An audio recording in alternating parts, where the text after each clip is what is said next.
Alors, c'est un arrêt de Fichot dans un premier temps et au même moment, le long de la rampe, c'est Groslo qui va appliquer un solide coup de bâton à Joseph. Et deux plus récentes acquisitions de part et d'autre qui sont impliquées sur cette séquence. Groslo va se retrouver pour 2 minutes au cachot, à moins qu'il ait bu, évidemment. Et là, c'est une chance en or pour le top design. À qui le dis-tu? Noiseux est là. Il y a Bourdeau, Aymon, Desnoyers, Piché. Et soyez assurés que Pierre Pelletier va revenir avec le trio de Yann Joseph dans pas grand temps, histoire de les laisser reposer un peu. Oh, un tir qui a été bloqué devant le filet. Québec mène 5-4, mais avantage numérique Saint-Hyacinthe. Un premier dégagement réussi par le Radio X. Et Bourdeau qui vient chercher la rondelle. Attendu par Balasescu. Voilà Aymon. Retenu par Ménard. Passe pour Noiseux, mais finalement de l'autre côté, c'est Piché qui va aller chercher la rondelle. Piché qui s'est fait enlever le disque. Et le dégagement est réussi par la rampe. 1 minute 22 secondes à la pénalité. On va reprendre autour de Yann Joseph qui vient à peine de sauter dans la mêlée avec ses compagnons Chiasson et McIntyre. Coup de vitesse. Oui, énormément de vitesse. Il est devant Hyman, passe devant, c'est intercepté par Jason Clark. Autre dégagement.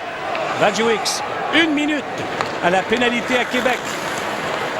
Il reste 8 minutes 52 à la 3e période. Ah, du beau travail de Mathieu. Il est là avec Marois. Passe derrière à Hyman, un beau jeu. Hyman qui a gagné des secondes extrêmement précieuses. 40 secondes à ce jeu de puissance du top design. C'est Joseph. Long relais à Langshear, tout à fait du côté gauche.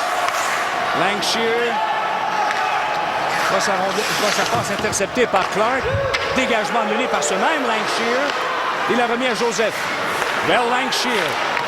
Vincent, oh, quel bel arrêt d'Éric Fichot. Il est allé chercher ce disque du bout de la mitaine. Et là, vous avez vu pourquoi Québec demeure toujours une menace et pourquoi ils ont beaucoup de succès au cours des dernières années. Parce qu'ils ont probablement le meilleur gardien dans le circuit avec Maxime Gingras, là, sans se tromper. Fichot, avec l'expérience, va faire les arrêts clés au bon moment. Il l'a fait à ce moment-ci, sans connaître un excellent match. A fait les arrêts clés depuis que son Good job, James! Good job! Pas de out! Good job, buddy! Good job, buddy! Et j'aime bien le portrait de cette équipe-là. 19 secondes, check ça! Hey. Ouais. 19 secondes, c'est ce qu'il reste à la pénalité. J'aime bien le portrait du Radio X, André. L'an passé, la saison dernière, ils ont commencé très fort. Ils avaient une équipe explosive. Ils ont chuté tout au long de la saison, se retrouvé avec une mauvaise fin de saison. Ça a été très laborieux. Ils ont gagné une série contre Laval et par la suite, ils ont été quand même assez battus facilement. Et là, cette année, je pense qu'on s'en va prendre ascendant. Ça n'a cessé de monter depuis quelques semaines. 10 secondes à la pénalité. Oh. Une passe qui demeure libre. Blackned intervient. Blackned qui s'amène. Il est en zone adverse devant Langshear. La passe était trop en avant de son coéquipier Gagné. Ensuite, c'est un disque qui est dégagement qui est annulé. Mais le tir de Bouchard est passé par-dessus le but. La Tim a fait une chute. Ça permet à Gagné de reprendre. Passe devant. Interception de Langshear. Dégagement annulé par Descoteaux. Derrière le filet, Blackned. Et ensuite, Groslo qui vient chercher la rondelle. Et la dernière passe est interceptée par Noiseux. Gagné reprend. Blackned tire. C'est repoussé par Daigle. Oh! Québec qui vient de rater une belle chance de marquer. Là, Québec est un peu en train d'endormir le top design. Là. Je pense que Pierre Pelletier va très certainement chercher l'étincelle au cours des prochaines secondes. Son équipe a montré de beaux signes lors des 2 premiers 20, mais dans la 3e période, à part quelques belles charges de Joseph, encore une fois, on a vu peu de menaces de la part peut-être Aymon qui s'est présenté seul devant Fichot en début de 3e, mais pour le reste, et là, mauvaise punition. Dès le départ, Terrien sera une fois de plus prise en défaut. Oui, ça c'est... Ce n'est pas très pertinent comme pénalité, ça, Michel. Tu as entièrement raison. Avec 7 minutes et 21 secondes à faire en 3e période. Jeu de puissance, le Radio X de Québec. Alors, on le voit dès le départ à la mise en jeu. Et là, ça peut faire mal. Moment important dans la rencontre. Alors voyons voir. Québec va déployer son artillerie lourde évidemment. Marois s'y trouve. Mathieu est déjà sur la patinoire. Mathieu, Marois, il y a Descoteaux qui est là. Vraisemblablement que Frédéric Bouchard. Voilà, il s'amène. All right, guys, let's go, guys. Come on here. Et Grondin. All right, kill this one. Let's go, kill. On reprend à la droite du but. 5-4 pour Québec. Et le Radio X qui bénéficie d'un avantage numérique. Encore une fois, mise en jeu remportée par Aymon. Combien en gagne-t-il, lui, dans un match incroyable? Là, c'est Bombe qui a repris. Remise à Bourdeau et un petit dégagement là, jusqu'à l'autre ligne bleue. La remise jusqu'à Marois en passant par Grondin. Marois a voulu redonner le disque à Grondin, mais mauvais jeu. Et c'est le Top Design qui a remis, là, ça a effleuré un bâton. Le disque est perdu dans la foule. 1 minute 28 à la pénalité au Top Design. Alors, vous avez une occasion ici, André, du côté de Saint-Hyacinthe, de vraiment relancer leur saison. Là. Parce que, je m'explique, l'équipe vient de perdre 7 de ses 8 derniers matchs, André. Et là, vous avez l'arrivée de Joseph qui amène cette étincelle. Vous avez vu, c'est spectaculaire. Les gens vont voir les chiffres, la performance de ce joueur-là et de son trio. Et là, si vous réussissez à gagner le match, vous en jouez plusieurs autres à la maison prochainement. Oui, gros lot, là. Attention, Radio X, gros lot. Derrière Bouchard, bel arrêt et gros lot qui a tenté de s'emparer du retour, mais il y a eu une belle glissade là, du défenseur Melançon. Il fait qu'il est venu contrer les efforts de gros lot. Là. Encore 1 minute à la pénalité. 1 minute à la pénalité. À Saint-Hyacinthe. Blackned du côté droit. Remise dans le coin à Groslo, à Blackned. À Bouchard et à Blackned. Blackned qui s'avance, attendu par Chiasson. Là, on veut passer devant. Finalement, c'est une passe destinée à Descoteaux. Descoteaux prend bien son temps. Remise à gagner. Bouchard va chercher la rondelle dans le coin. La passe de l'autre côté à Groslo. 30 secondes à la pénalité. C'est Yann Joseph.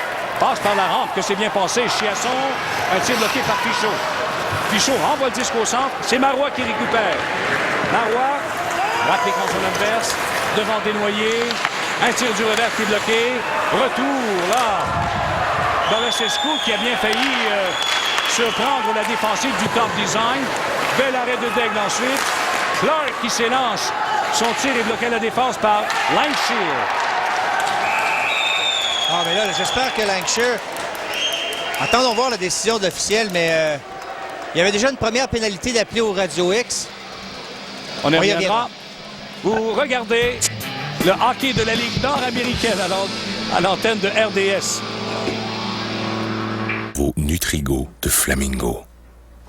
Fait de savoureuses viandes blanches de poulet ou de dindon assaisonnées enrobées d'une chapelure multigrain croustillante. 5 idées nutritives.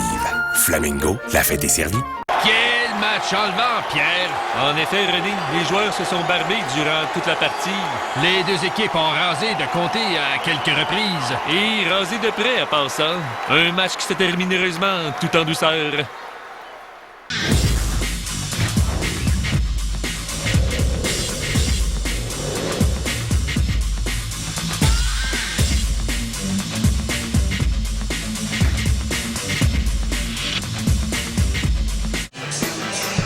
N'oubliez pas la grande semaine du hockey à l'antenne de RDS du 12 au 17 février. Il y a la Floride qui est à Montréal. Montréal est au New Jersey. Nous, on vous présente jeudi Sherbrooke à Sorel-Tracy et ainsi de suite. La Caroline à Montréal. La grande semaine du hockey à RDS du 12 au 17 février. C'est à ne pas manquer. Là, c'est du hockey mur à mur toute la semaine durant. Et là, on voit la dernière séquence. Ça a été une chance ratée par le Radio X. Et vers la fin de la séquence, on va voir ici... Il y a Balachevski qui va être pris en défaut sur ce geste, mais plutôt que d'accepter le coup, Lancashire va se relever, va appliquer une droite au visage du joueur du Radio X et va priver son équipe d'une supériorité numérique de sorte qu'on va jouer à 4 contre 4. La première punition avait été décernée et par la suite, on a répliqué indiscipline.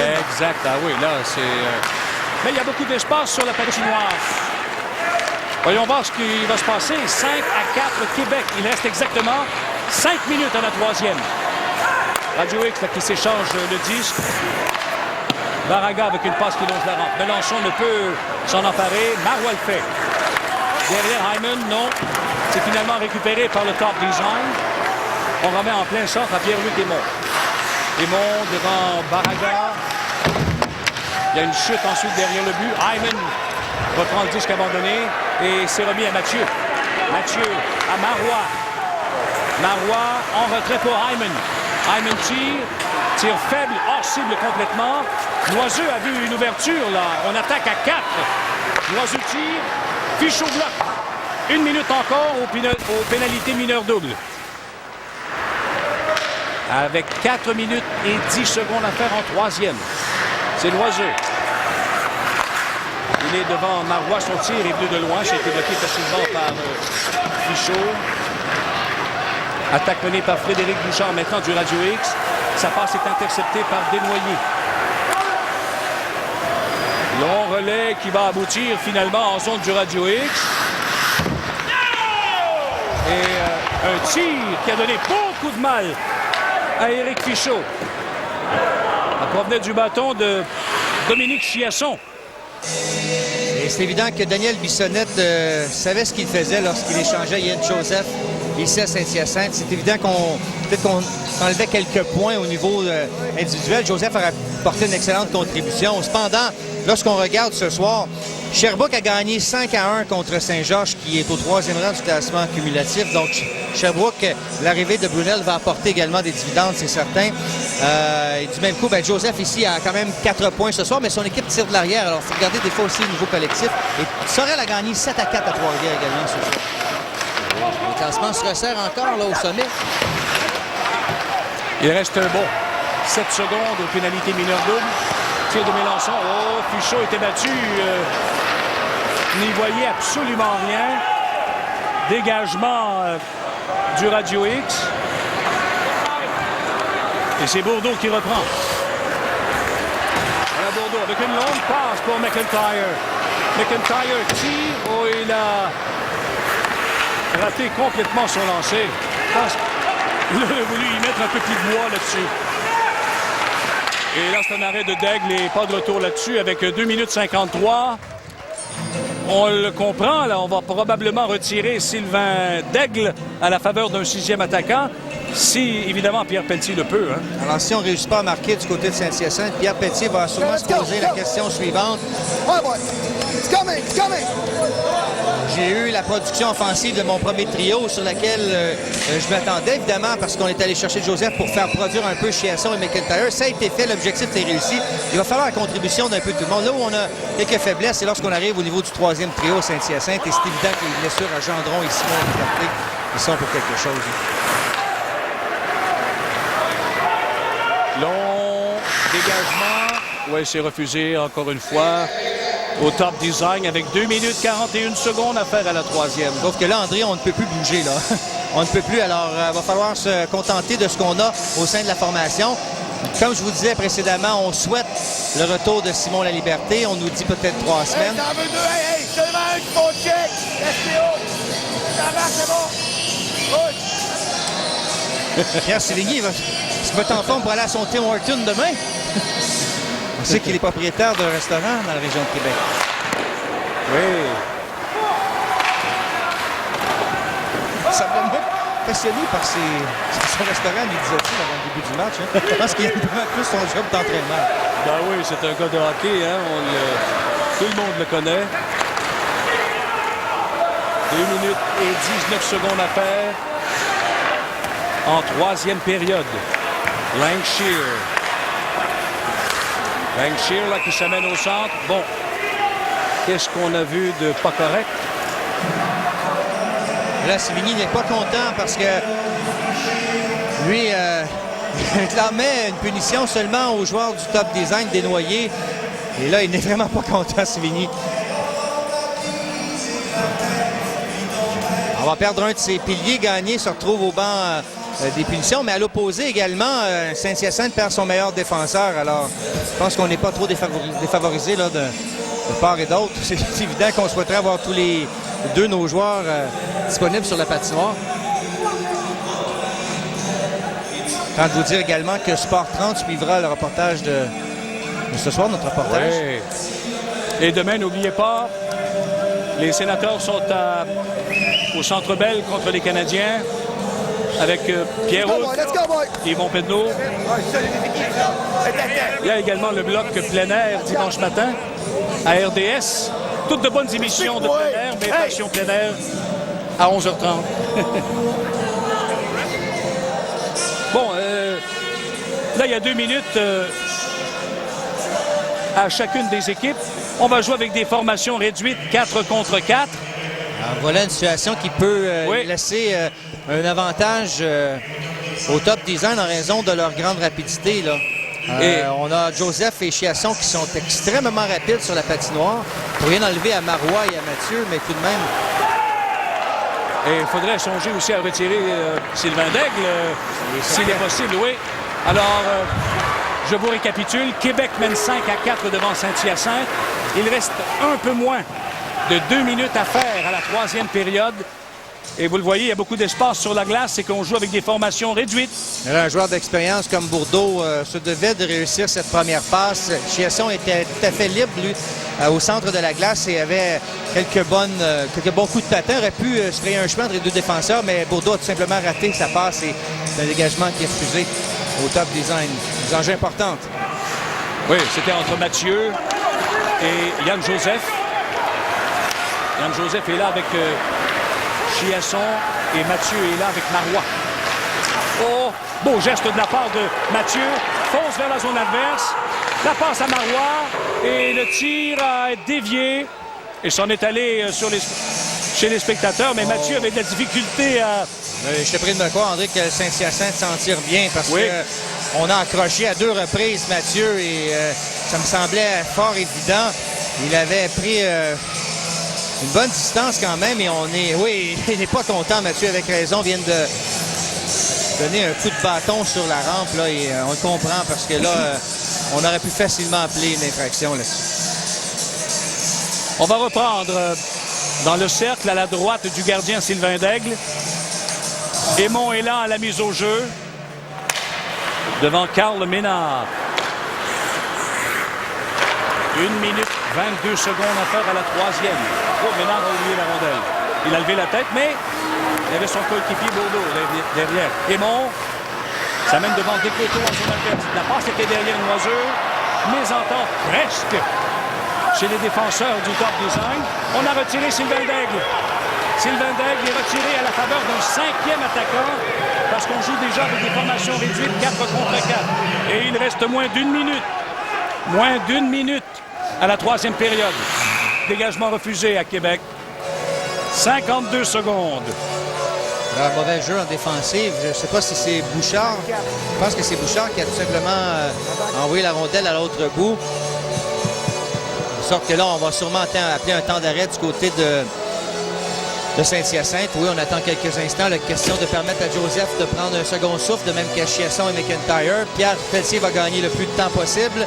Et dans quelques instants, on va tout simplement appeler le temps d'arrêt.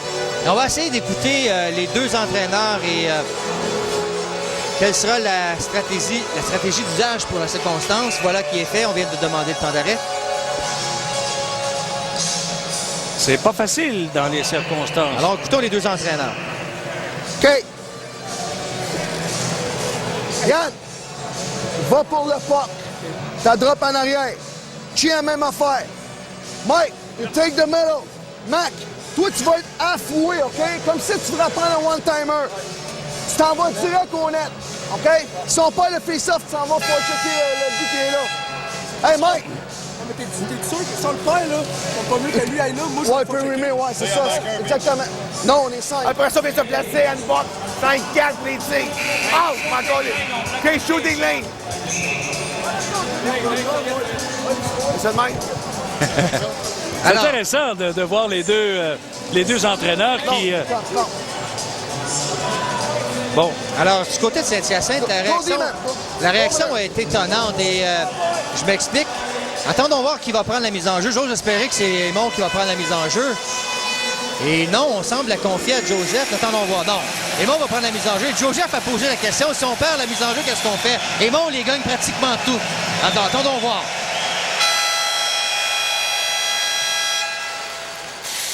avec 52 secondes à faire à la 3e période. Ça a été... Aymon qui reprend là, après la mise au jeu.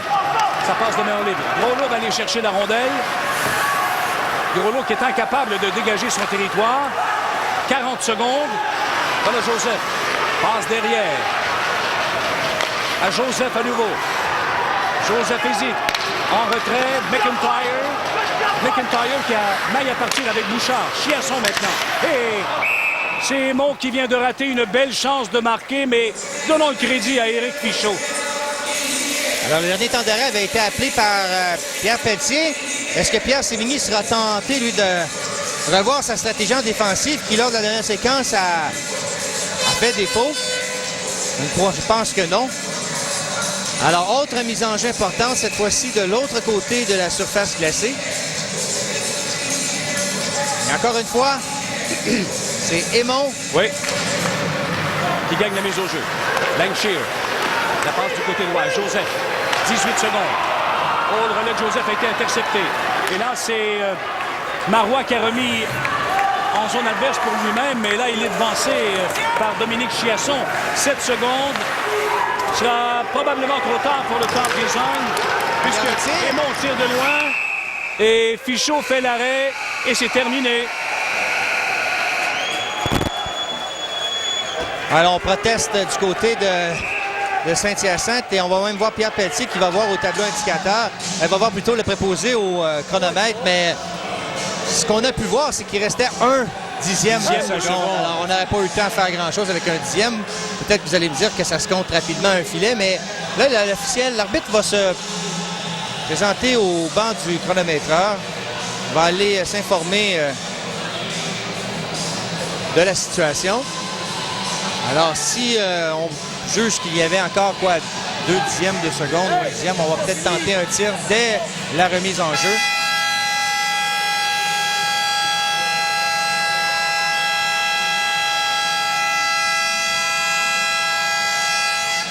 Parce que c'est un fait... Oui, on indique 1.3. Une seconde, point 3. Là, je pensais pas que c'était autant. Non, parce que là, un peu moins. Parce que quand Fichaud a fait l'arrêt, c'était à peu près 3 dixièmes de seconde qu'il restait. Alors, c'est une chance pour Saint-Hyacinthe. Oui, en fait. Mais là, on devrait utiliser un joueur... On devrait donner à la mise en jeu peut-être un Chiasson qui lance de la droite pour peut-être effectuer un tir au but. C'est ça. Ouais, c'est ce qu'on va faire. C'est ce qu'on va faire parce que... Et tout le monde se place devant le filet. C'est le seul et unique moyen, oui. Mais 2 secondes! Et lui, il va tenter... C'est... Gagné, lui, va tenter seulement de bloquer la possibilité d'un tir au but. Il va tenter de mettre de l'obstruction sur Chiasson pour que ce dernier n'effectue pas de tir au but. Mais Chiasson, lui, va y aller dès la rondelle sur la patinoire, mais non. Et voilà. Enfin, c'eût été miraculeux, là, mais dans les circonstances, il n'y avait pas beaucoup d'espace de manœuvre là, pour le Top Design. Saint-Hyacinthe se sera battu jusqu'à la fin. André, une mauvaise punition revenu quand même leur... Ils ont pris les devants une fois dans le match et ils ont gagné. C'est toute cette punition en fin de deuxième période qui veut vraiment leur faire mal, là, qui est venu donner l'opportunité à Québec d'inscrire un 5e but. Et pour Radio X, c'est une 5e victoire au cours de leurs 6 derniers matchs. C'est une séquence exceptionnelle pour eux. Ils vont bien, tandis que pour Saint-Hyacinthe, là, ça va moins bien.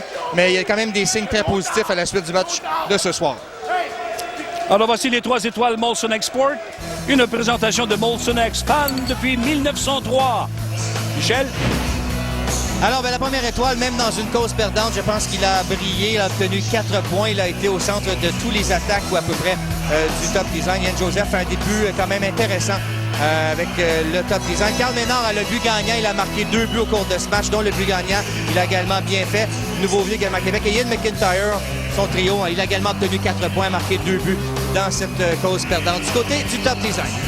On va aller retrouver Yannick Lévesque qui est en compagnie d'Éric Fichaud. Yannick. Oui, exactement, en compagnie d'Éric Fichaud. Éric, j'aimerais que tu nous parles notamment d'un arrêt au départ de Pierre-Luc Aymon en 3e période. On était à peu près à mi-chemin sur un 2 contre 1. C'était à ce moment-là la même marque que la marque finale. Tu as été très solide, tu as probablement sauvé le match là-dessus. Ben, c'était quand même une série une partie serrée tout au long. Tout au long et c'était, ça n'a pas été facile. Et puis en troisième période, moi j'essaie de faire les arrêts clés, garder mon équipe dans le match. Et puis c'est tout le temps un petit peu fatigant quand arrive le gardien de but comme ça à la fin pour un extra joueur, mais on est vraiment content. Puis on est au gros de la misère ici, fait que ça fait du bien de gagner à Saint-Hyacinthe. Éric, tu connais toute une saison. Déjà ce soir, une 19e victoire. Le Radio X en compte 20. Donc tu as été présent tout au long de la saison. Oui, je joue pas mal toutes les parties. Puis le fait d'avoir quand même la semaine de repos entre chaque fin de semaine, c'est quand même pas si pire que ça. Les gars dans la Ligue américaine, ils l'ont pire que ça. Eux autres, c'est les 3 en 3. Fait que ça va quand même assez bien. Et puis ce soir, on a donné beaucoup moins de lancers qu'en temps normal. Fait que c'est déjà un bon départ pour nous autres. Là. Merci beaucoup, Éric, et félicitations pour ce match, cette belle victoire. Ça fait plaisir, merci. Éric Fichaud était notre invité en vous rappelant la marque finale ce soir au Stade L.P. de Saint-Hyacinthe. Victoire du Radio X de Québec 5-4 face au Top Design de Saint-Hyacinthe. On fait une courte pause. Vous regardez le hockey de la Ligue nord-américaine à l'antenne du Réseau des Sports.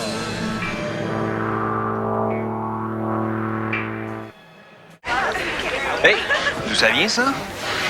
Ça, mon François, ça a commencé par un rêve loin au sommet des Rocheuses.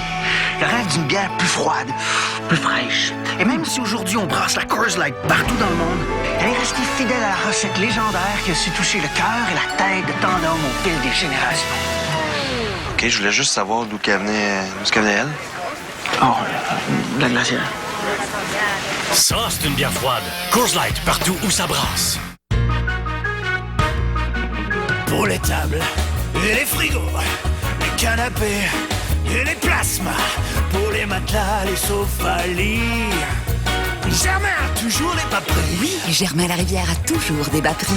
Économisez 50% sur des matelas sélectionnés de Therapédique et Certa. De plus, épargnez l'équivalent des 2 taxes sur presque tous les meubles de chambre ou payez en 50 versements sans intérêt. Germain Larivière, depuis 50 ans. Ça vaut le déplacement? La Ligue nord-américaine de hockey, une présentation de la bière Molson X, fan depuis 1903, et de Edge. L'histoire du match, c'est pas compliqué. Marque finale 5-4.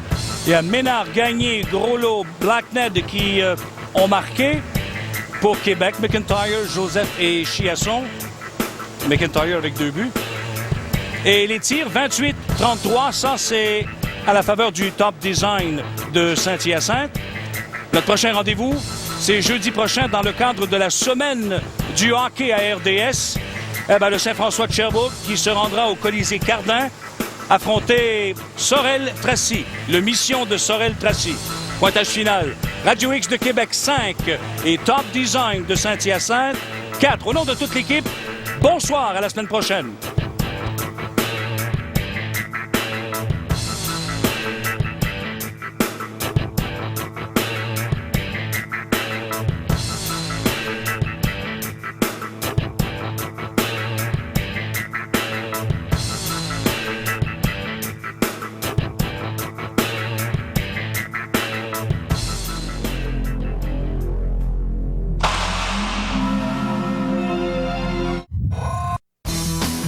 Eh bien, demain, tout de suite après le hockey, ne manquez pas les agents libres avec Jean-Claude Gélina qui aura comme invité Mike Ward.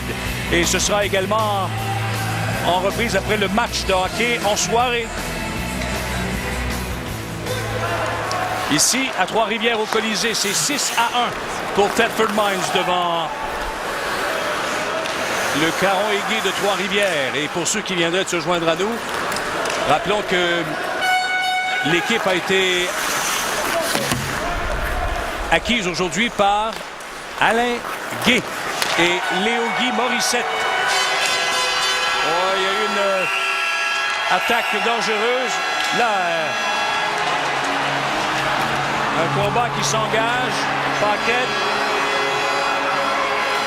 Et là, comme je te l'ai mentionné tantôt, André, c'était à prévoir. Là. Et même si c'est pas tous les gros muscles qui sont sur la surface glacée. Il faudra surveiller Johnson qui devrait être le plus actif, lui.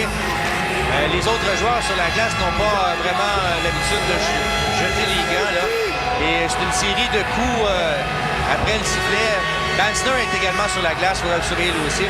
Et quand on voit Paquette et Michel Picard, c'est... Oui, ça, là, on est en train de se demander qu'est-ce qu'on va faire pour la fin de semaine de Pâques. C'est inusité, ça. Mais on le comprend, hein? Il y a beaucoup de frustration là, chez le Caron Aiguë de Trois-Rivières. Et la raison est bien simple. J'ai expliqué, André, c'est vraiment pas compliqué.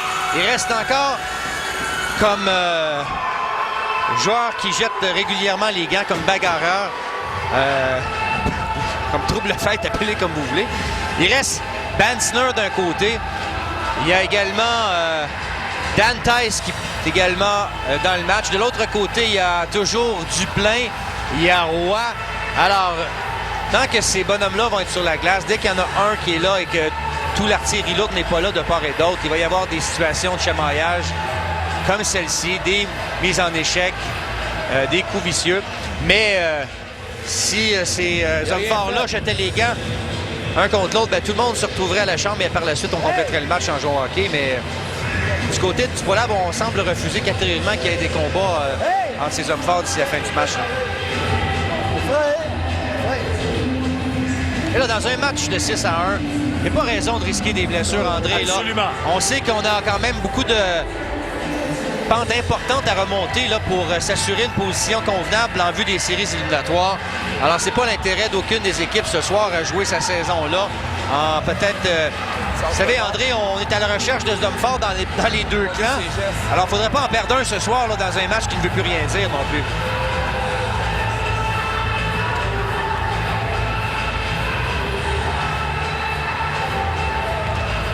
On remercie les suites de La Violette, hôtel complètement redécoré. Ça a été fait au printemps 2005. Alors, merci aux dirigeants et aux employés des suites La Violette, situées sur la rue Notre-Dame à Trois-Rivières-Ouest. Alors, si vous venez à Trois-Rivières, allez demeurer aux suites de La Violette. Toute l'équipe de RDS est là. Et on vous remercie pour votre accueil, votre hospitalité. Hey, merci beaucoup. Alors, pour l'instant, il y a 2 minutes au tableau indicateur du côté du ProLab. En l'occurrence, Martineau. Après, on parlera. Vas-y. Ce que j'ai vu, c'est une bonne mise en échec sur Picard. Le gars défend son joueur. Vas-y. Le passager, pour faire ça va bien, il y en a 2.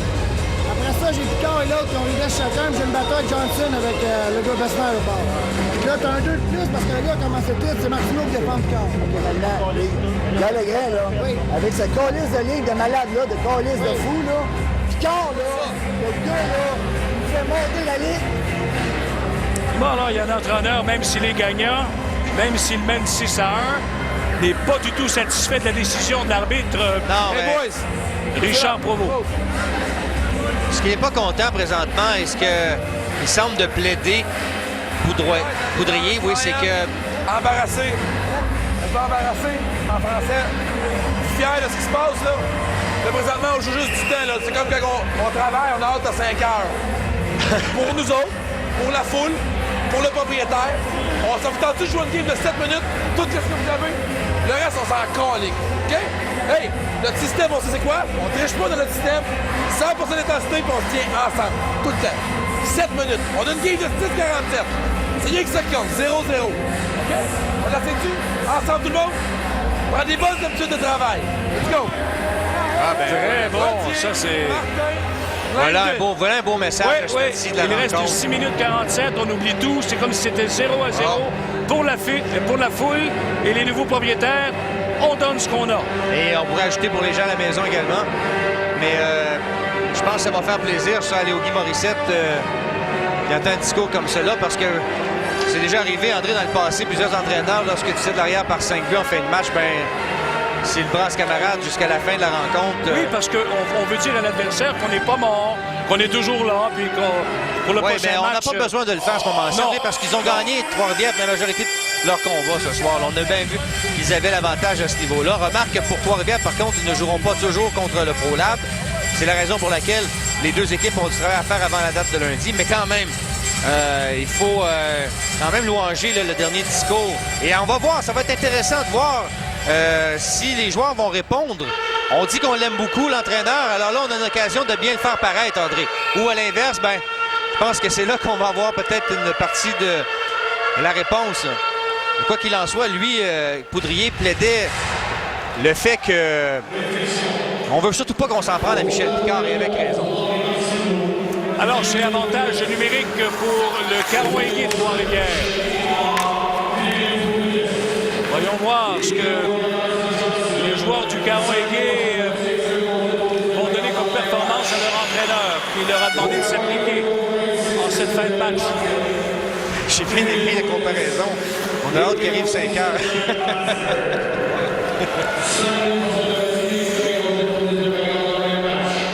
Alors, avantage numérique, Trois-Rivières. On prend bien son temps.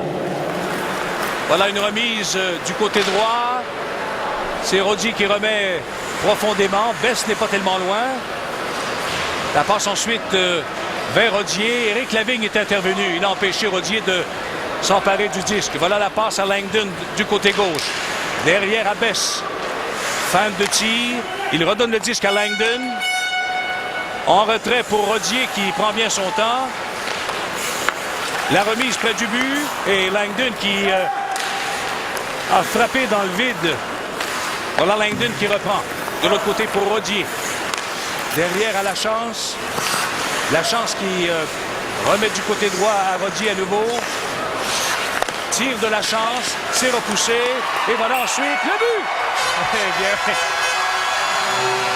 André, pour rien enlever au discours de Legit Sakos, je pense que brillamment, il avait vu au haut de tableau indicateur que son équipe jouait avec l'avantage d'un joueur. Alors le moment est bienvenu pour dire à ses joueurs et de motiver ses joueurs. On a marqué un but au moins dans nos partisans. Et là, on risque fort bien de gagner les 7 dernières minutes, mais je pense que le discours était le bienvenu, était au bon moment avec son équipe qui finalement profite de cette supériorité numérique et qui réussit à obtenir une chance de marquer. Alors, là, il y a Grenier qui saute dans la mêlée. Ça m'apparaît comme étant un léger paradoxe. Mais enfin, attendons voir.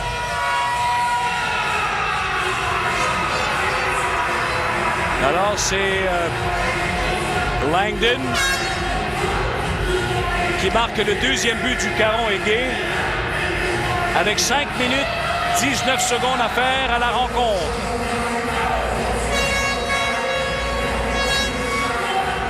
Imperfection à la patinoire, c'est la raison pour laquelle on met du temps à procéder à la mise au jeu. Et je peux en profiter pour vous dire, n'oubliez pas le Super Bowl dimanche. Et tant qu'à faire de la promotion maison, il y a un bloc de chasse et de pêche à RDS tous les dimanches matins. Ne manquez pas Passion plein air. Hein? Ah bon? C'est excellent comme émission, Michel. Oui, ne pas en douter.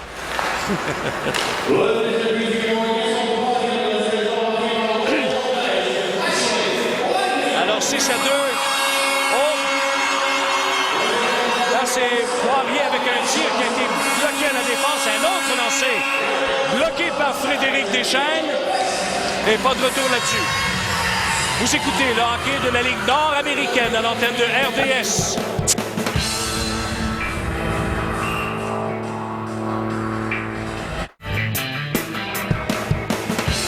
Et tout de suite, on remercie celui qui s'est joint à l'équipe ce soir, Mathieu Beaumont. Merci beaucoup. Merci beaucoup, merci. Merci Mathieu de CHLN. Oui, CHLN Radio 550. Je salue M. Jacques Black en passant, qui est le directeur général de la station. Et celui qui lui succédera la semaine prochaine, André, c'est Yannick Lévesque, que les gens de la Ligue connaissent très bien. Il sera avec nous donc pour les 2 prochains reportages. Colisée de Trois-Rivières, entre-temps, il reste 4 minutes 44 à la 3e période. Le ProLab qui contrôle le disque. Schermerhorn qui s'amène en zone adverse. Une passe qui a touché un patin, mais c'est finalement rejeté ce disque jusqu'à l'autre bout. Et c'est le ProLab là, avec Thibault, perd le disque, rondelle sautillante, Paquin récupère.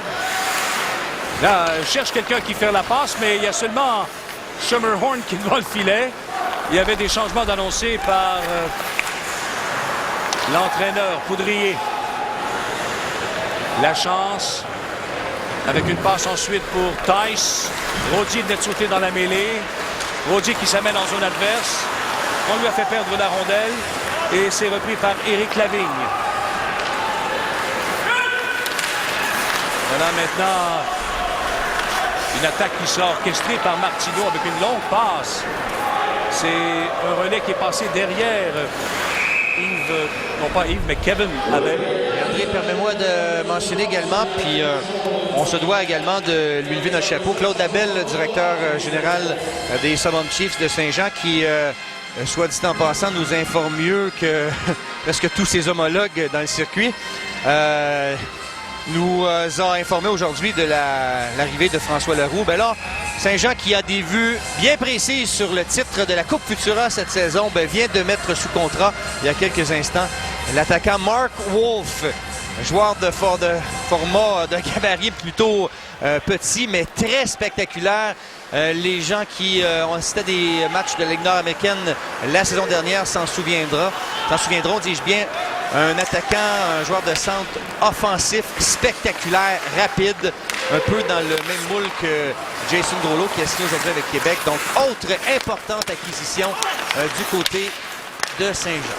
C'est ce qui arrive avant la date des limites et des transactions. Chaque équipe est persuadée d'aller très, très loin. Et chaque équipe est pratiquement persuadée aussi d'être à un joueur ou deux de gagner la Coupe. Mais beaucoup d'appelés, peu d'élus, comme on dit. Oui, tout à fait. Et Wolf donc sera en uniforme à Sherbrooke dimanche après-midi pour la visite des Summon Chiefs, puisqu'on sait qu'il faut toujours jouer un match avant lundi soir. Exactement. Mais l'acquisition de François Leroux avec Saint-Jean sur Richelieu, Michel, ça, c'est toute une acquisition. Et là, ma parole, André, on va pouvoir faire presque deux équipes avec Saint-Jean. Oui, il va y avoir des joueurs de disponibles, en tout cas. Et là, on s'en donne à cœur joie dans le coin.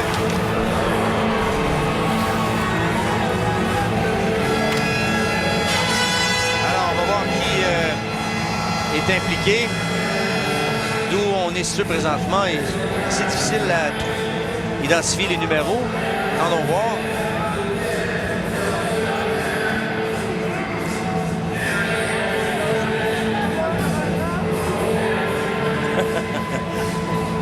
Un petit bref jasette en attendant, pourquoi pas, en attendant les 2 minutes 34 qu'il reste au cadran. Et ça, sans tomber, André, dans le négativisme extrême, étant un des grands passionnés de la Ligue nord-américaine et grand amateur plutôt, je trouve ça tout à fait inutile ce qui se produit présentement. Là. Personne n'a gagné à part peut-être risquer des blessures qui pourraient peut-être handicaper le reste de la saison pour certains joueurs. Et c'était une date où les directeurs généraux, les propriétaires d'équipe se vouent corps et âme pour essayer d'avoir la meilleure équipe, l'équipe la plus représentative en vue du dernier Blitz. Et on sait fort bien qu'au cours des prochaines semaines, on va se concentrer énormément sur l'aspect hockey dans le circuit. C'est comme ça à chaque année. Et un petit peu les vacances estivales des bagarreurs du circuit au cours des peut-être les 2-3 dernières semaines du calendrier régulier. Il reste encore quand même un petit peu de temps, mais tout à fait inapproprié à ce moment-ci. Hey, to the end, we said we're going to play a 5-minute 47 game, 6-minute 47 game. The game's not over. Hey. Ils ont sorti 5 minutes. Ah, mais le ref l'a sorti. Hey, Rick, Martin, il faut qu'il est dans la box. Pour l'instant, Sakos a gagné était à 2 minutes et 34 de gagner son pari. Parce que... oui, il devait gagner les 7 dernières minutes de jeu. Ben oui. Alors, non, mais c'est bien ce qu'on a entendu tantôt, Michel. Oui. C'est très rafraîchissant. Très, très, très rafraîchissant. Parce qu'il est à domicile. Il aurait pu dire, bon, enfin, la frustration aidant, il aurait pu changer complètement d'option. Oui, il aurait pu ajouter également le temps de quelques instants. André, acceptons les coups d'ici la fin du match. Prenons-les pour l'équipe et puis essayons de créer quelque chose au niveau offensif. Et lui-même le premier, dans ce cas-ci, Sakos devrait peut-être y songer avant d'utiliser Theis et compagnie. Mais enfin, on sait tous également que Theis n'est pas un régulier avec l'équipe et qu'il va jouer seulement quelques rencontres d'ici la fin de la saison. Alors, il vaut peut-être mieux dans ce cas-ci d'utiliser un joueur que de risquer d'en perdre un autre via une blessure à ce moment-ci du match. Mais encore, on peut se pencher sur toutes sortes d'analyses quelconques. Alors, ce sera une remise en jeu en territoire du ProLab. 2 minutes 34.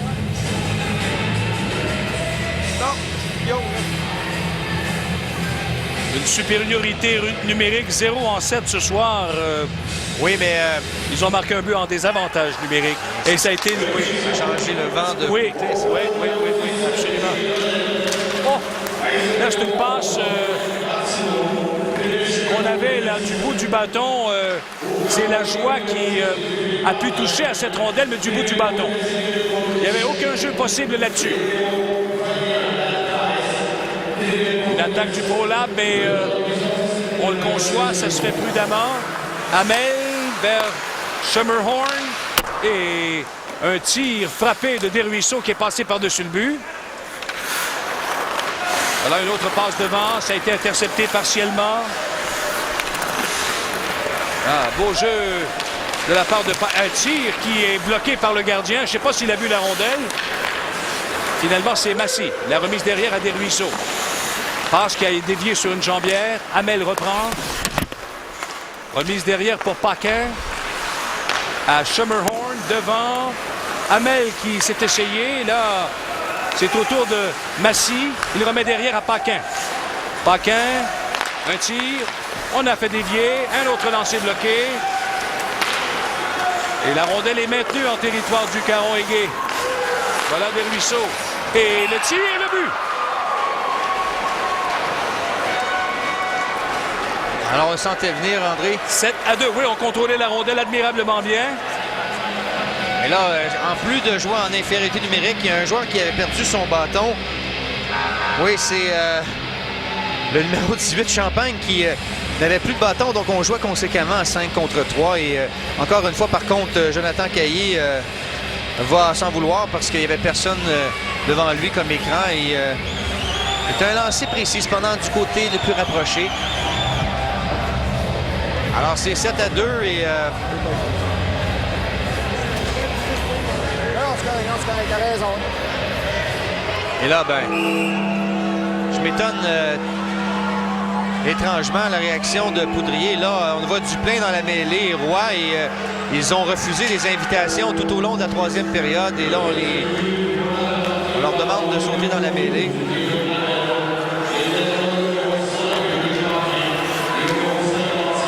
Une attaque menée par Langdon.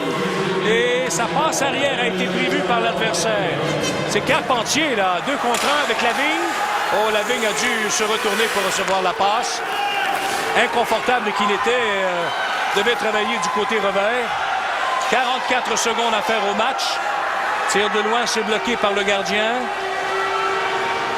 Voilà un dégagement du ProLab. On remet au centre. Il y a plusieurs bâtons brisés là, sur la patinoire. C'est Duplain qui a repris des mètres son gardien. On se contente de contrôler le disque du côté du ProLab avec 20 secondes maintenant. Et là, vous entendez les huées de la foule, évidemment, et c'est un peu normal dans les circonstances parce que... Là, c'est Lavigne. On laisse pas...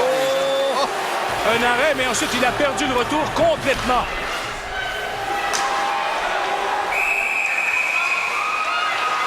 Là, il y avait commencement de dispute. Et là, ben, le sirène vient de se faire entendre, André, avec, avec joie, parce que... Et là, je vois, et ça, c'est un geste que je n'aime pas du tout. On vient de voir Duplain qui vient et jette les gants tout à coup. Et ça fait 8 invitations qu'il refuse, André, dans les 5 dernières minutes. Et là, le match se termine, et là, va voir le banc de l'autre côté. Il va y aller de toutes sortes d'invectives. Les 3 étoiles. Oui, une présentation de Molson X, fan depuis 1903.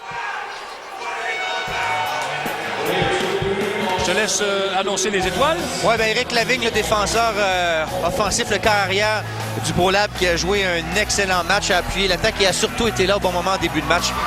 lorsque l'équipe avait besoin d'un but, on se rappellera. La deuxième étoile à Yannick Carpentier qui a marqué un but plutôt facile, on se souviendra, une cage déserte, mais en a également ajouté un autre par la suite. Donc 2 buts lors de ce match. Et la première étoile à David Thibault qui a connu tout un match avec 3 points du côté du ProLab.